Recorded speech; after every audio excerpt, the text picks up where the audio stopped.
3 मिनिटात 30 बातम्यांचा आढावा घेऊया. 3 मिनिटात 30 बातम्या. पॉवर्ड बाय बाबा जाधव मसाले. खजिना मराठी चवीचा. अस्सल खा, अस्सल रहा.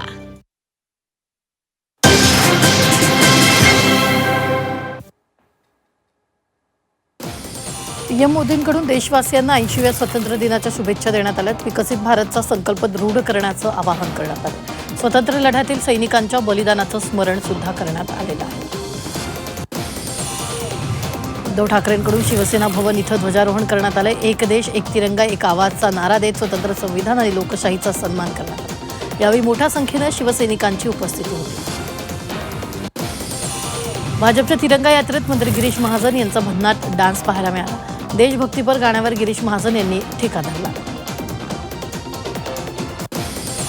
रायगडमध्ये स्वातंत्र्य दिनाचा उत्साह पाहायला मिळाला. मंत्री भरत गोगावले यांच्या हस्ते ध्वजारोहण करण्यात आलं. अलिबाग पोलीस परेड मैदानात ध्वजारोहण सोहळा पार पडला. उल्लेखनीय कामगिरी करणाऱ्यांचा गौरव करण्यात आला. ध्वजारोहणाचा मान मिळाला तसा पालकमंत्री पदाचाही मिळेलच. मंत्री भरत गोगावले यांनी मिश्किल विधान केले.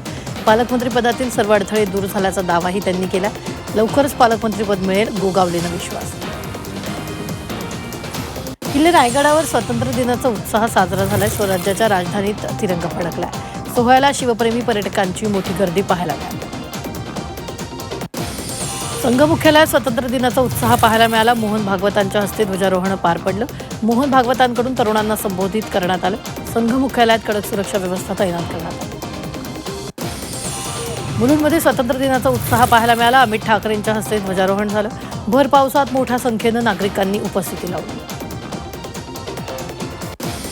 मनोज जरांगे पाटलांची प्रकृती अचानक बिघडली. अशक्तपणासह उलटी मळमळीचा त्रास झाला. दौरा सोडून जरांगे तातडीनं उपचारासाठी संभाजीनगरमधील रुग्णालयात दाखल झाले. पंढरपूरच्या विठ्ठल मंदिरात फुलांची आकर्षक सजावट करण्यात आली. तिरंग्याच्या रंगात विठ्ठल मंदिर सजलेलं आहे. आकर्षक रोषणाई आणि फुलांची आरास तिथं करण्यात आली. बंगालच्या उपसागरात कमी दाबाचा पट्टा निर्माण झाल्यानं राज्यावर पुन्हा पावसाचे ढग साचले. पुढील 4 ते 5 दिवसात विदर्भात जोरदार पावसाचा इशारा देण्यात आला. तर पुढे घाटमाट्यावर अतिवृष्टीचा अंदाज वर्तवण्यात आला. संभाजीनगरात 12 दिवसांपासून पावसानं दडी मारली. खरीप पिकांवर संकटाचं सावट होतं.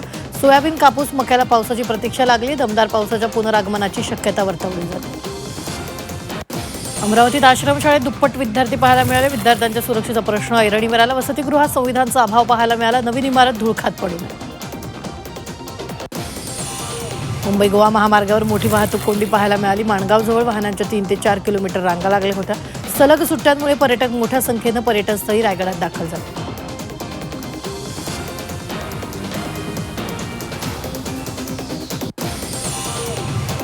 वर्ध्यात भटक्या कुत्र्याची दहशत पाहायला मिळाली. बसस्थानक परिसरात 19 जणांना चावा घेतला. नागरिकांमध्ये भीतीचं वातावरण होतं. बंदोबस्त करण्याची मागणी करण्यात आली आहे.